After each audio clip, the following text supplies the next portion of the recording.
new songs tonight. The one song that I started off with is a tale about a man, with the overall message being to keep fighting the good fight no matter what gets in your way, be it time or practicality, kind of sticking to your values in the face of adversity. And it's about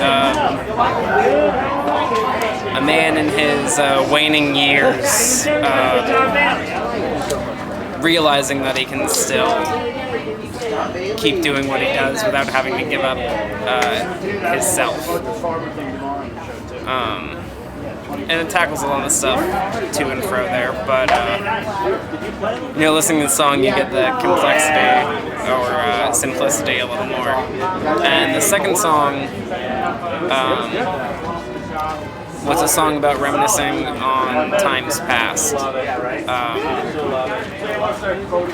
and it's kind of it's a theme I use a lot, I think, about there's times that are going to be the best times, and you can always hold on to them, but you should never begrudge the time you have now. So it's kind of about taking action in the now versus wallowing in the past, so to speak. So yeah, and those are both pretty new songs that I've been playing around with. They're still forming themselves, and the ideas are there. So.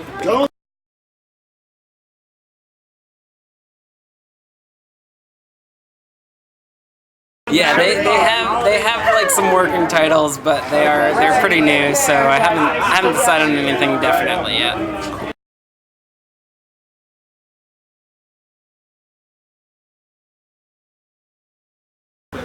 My favorite live album. The Boss. There's an album of Bright Eyes at the 30 Watt Club in Athens. It definitely hits up high on there. Then there's also Genesis, and then there were three. Genesis, an old prog rock band, and Peter Gabriel, Phil Collins. And then once Peter Gabriel left, it was they carried on as Genesis pretty well, but it was really like it was a large part of the group that was it kind of changed when he left. And then they put out a live album called And There Were Three, where there was only three original members still in it, and that one's pretty good. That's pretty high up there.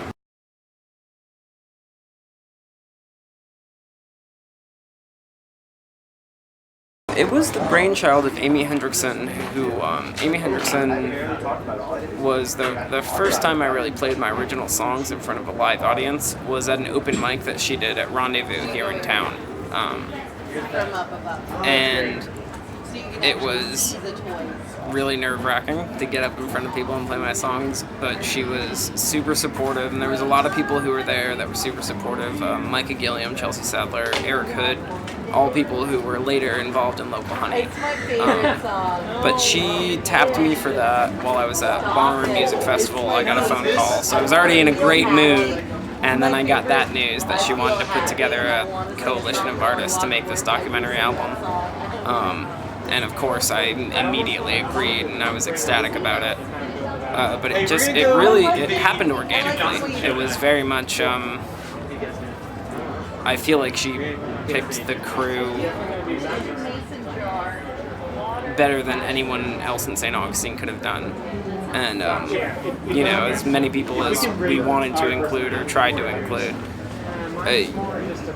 you could never capture the whole scene in a single documentary. So I feel like she did a really good job of getting the feeling of this scene out there with it.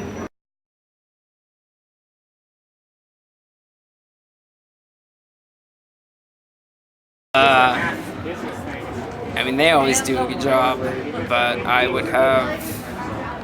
bring Bowie back out of retirement.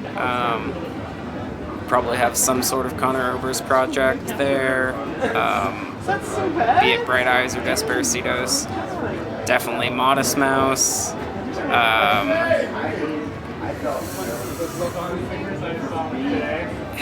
5 is hard.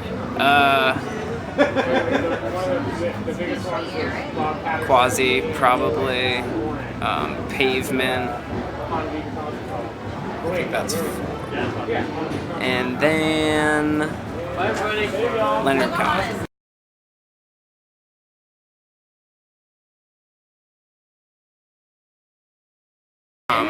As far as modern horror movies go, I think Cabin in the Woods really hit the horror comedy genre where it hasn't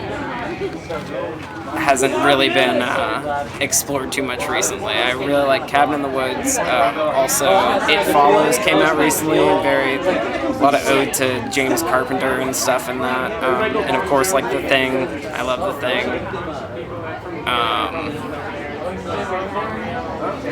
And then I like the goofy, gory stuff too. I like the Reanimator and stuff that like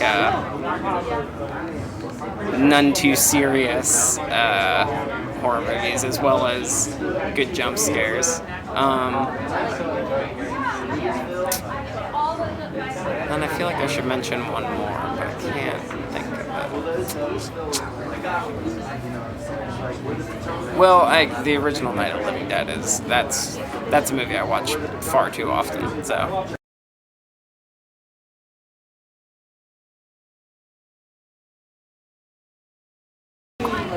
I'm Shea Birney, and you just checked out my interview on acutipie.com, and I have an album coming out in early 2016, so be on the lookout.